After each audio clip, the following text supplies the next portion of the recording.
You know, Maya Angelou has been my most steadfast counselor for my entire life. I discovered her probably 30 years ago when I was in college, and I lean into her work.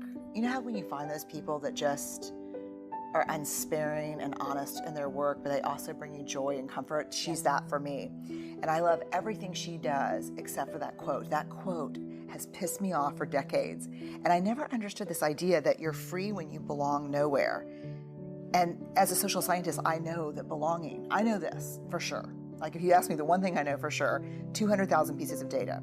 I know in the absence of love and belonging, there's always suffering. That I know for sure. So this quote from her about belonging everywhere, which is really nowhere, is what sets us free, was so troubling to me. But then I started digging in and I started trying to understand, what does it mean to belong? And I never thought of the concept of belonging. I thought belonging was like, we have a crew.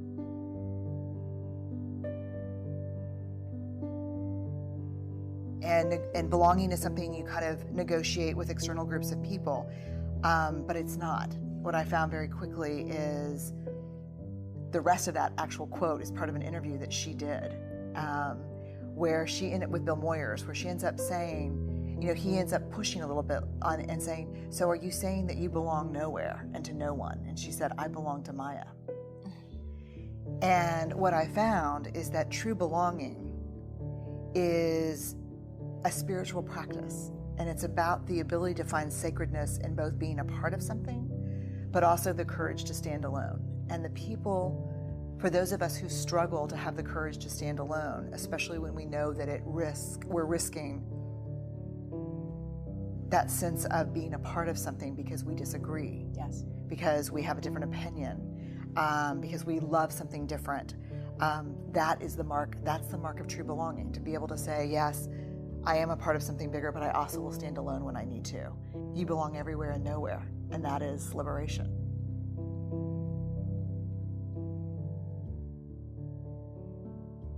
Because when I do a lot of leadership work, I talk about understanding your personal values, and my two personal values are faith and courage. And so they say, don't talk about faith; it's inappropriate. This is a corporation. And so I just got to the point where I'm like, look, I've sat across from thousands and thousands of people over the last 2 decades of my life, listening to the hardest things you can imagine, and the two things that everyone has in common when they're talking about those things are cussing and praying. If you don't want me to cuss and you don't want me to pray, that's awesome. Ask somebody else. Because what I'm not going to do is get up and you. And there are a million people in this space who are better than I am, who know different things than I do. Invite them. Right. If you need me to wear a suit, I totally get it. I'm not going to do that.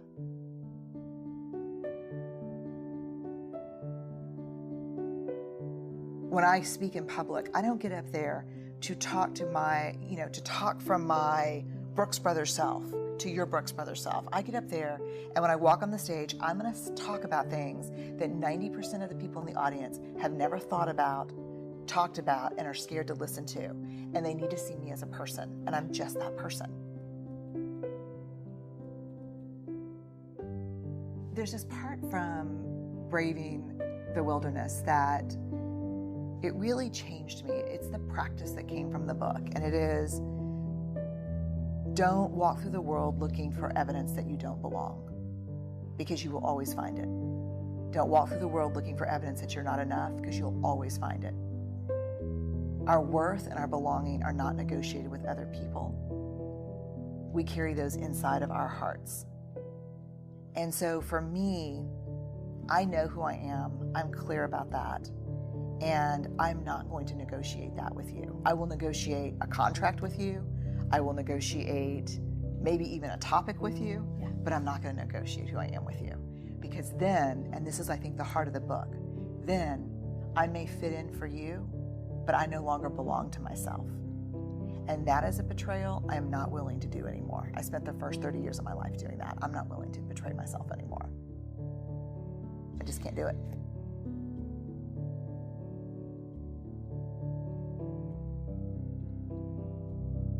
So braving is all about trust. And so probably 3 or 4 years ago, in a lot of my leadership work, I probably, and this is something people don't know about me, I probably spend 90% of my time inside big organizations working with C-suite teams.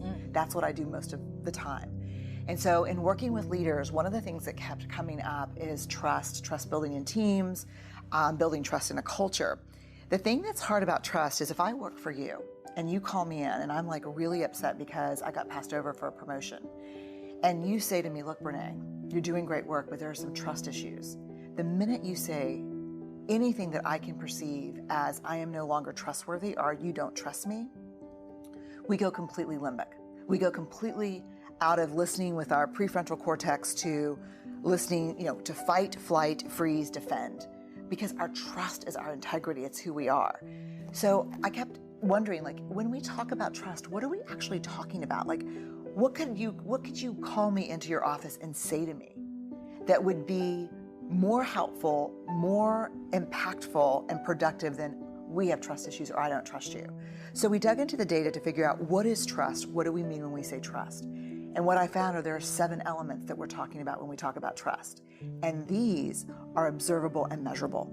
These are what we can talk about with each other. So braving is the acronym we use.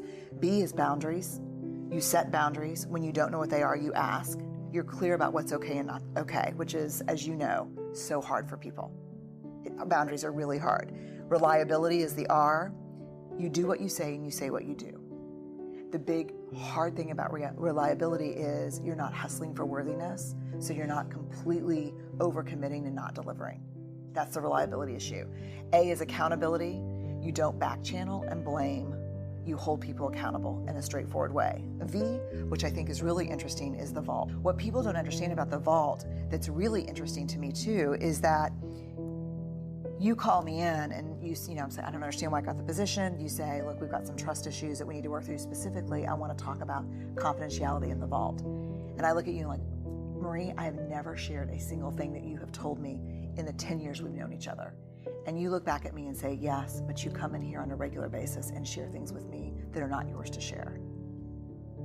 It's the other side of confidentiality. It is not only do you not talk out of school between us, you don't come in here and say, hey, look, I know what's going on with John, blah, blah, or this is what's happening with, So, because when I do that, and I do that to get connection with you, I do that as a bid for connection. Let me tell you what's going on that you don't know about. Yeah. But when I walk out of the office, you trust me less because I'm using stories that are not mine as currency. So we've got the vault. Then we go to I, integrity, which is choosing courage over comfort, practicing your values. And this is a big one, and I think we have this in common, and I love this about you. It's choosing what's right over what's fun, fast, and easy. We have a culture of fun, fast, and easy. We have a culture of people who don't do discomfort. I've never achieved a single thing in my career or life comfortably. And then we go to N for non-judgment. You can ask for help without feeling judged, and I can ask for help without judging myself.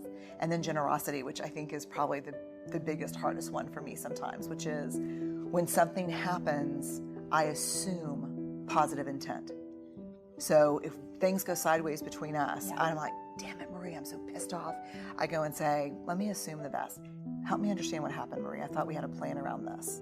And I give you a chance, a benefit of the doubt, before I launch into my anger.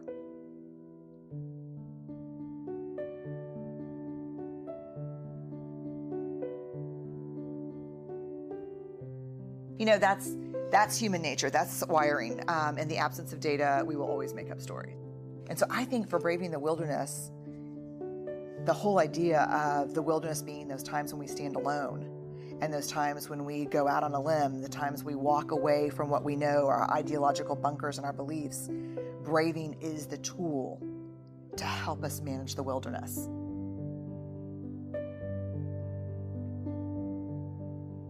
I'll leave you with this. There will be times when standing alone feels too hard, too scary, and we'll doubt our ability to make our way through the uncertainty. Someone somewhere will say, don't do it. You don't have what it takes to survive the wilderness. This is when you reach deep into your wild heart and remind yourself, I am the wilderness.